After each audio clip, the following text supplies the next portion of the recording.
भोपाल में डॉक्टर श्यामा प्रसाद मुखर्जी के बलिदान दिवस पर मुख्यमंत्री मोहन यादव ने एक महत्वपूर्ण बयान दिया। उन्होंने कहा, डॉक्टर श्यामा प्रसाद मुखर्जी के बलिदान दिवस के अवसर पर हम नहीं भूले हैं कि डॉक्टर अंबेडकर ने धारा 370 का विरोध किया था, लेकिन उसके बाद भी संविधान में एक अनुच्छेद बनाकर कांग्रेस ने दबाव से डलवाया था।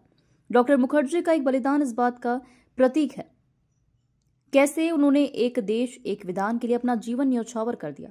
मुख्यमंत्री ने इस बात पर जोर दिया कि कांग्रेस ने कैसे दबाव में आकर संविधान में धारा 370 को शामिल करवाया, जबकि डॉक्टर अंबेडकर इसके विरुद्ध थे।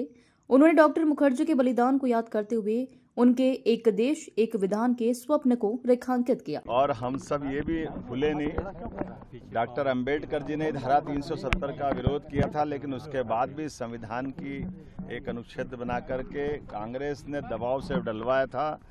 अंबेडकर जी की आत्मा उस दिन भी रोई थी जब पूरे जम्मू कश्मीर के अनुसूचित जाति जनजाति के लोगों को इस धारा 370 के माध्यम से उनके अधिकारों से वंचित किया गया था। अंबेडकर जी के जीते जी उनको कोई निर्वाचन का किसी लोकसभा का चुनाव कांग्रेस ने जीतने नहीं दिया। और ये डॉक्टर मुखर्जी जी का बलिदान भी इस बात का एहसास कराता कि उस धारा 370 के कारण से डॉक्टर मुखर्जी जब विरोध करने गए और उनके उस घटनाक्रम में आज तक उनके उस समय हुई एक तरह से उस मर्डर की सच्चाई देश के सामने नहीं आने दी। तो ये तो कांग्रेस का इतिहास है।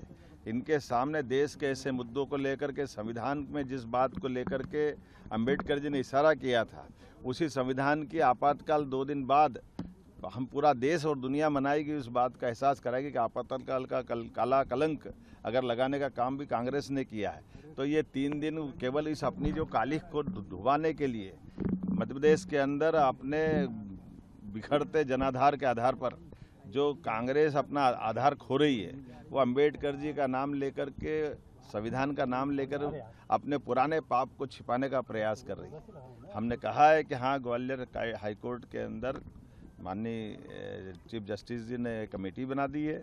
वो कमेटी जो निर्णय करेगी सरकार उनके साथ है। हमने पहले दिन से कहा, हमारी पार्टी ने कहा है, अंबेडकर जी के लिए तो हम जो कर सकते थे। आप कांग्रेस अगर यहाँ ग्वालियर की बात करती तो कांग्रेस बताए कि महू के अंदर वो जन्म स्थान था अंबेडकर जी का, और 55 साल कांग्रेस की सरकार रही। उनके जन्म स्थान पर इनने क्या करके बताया?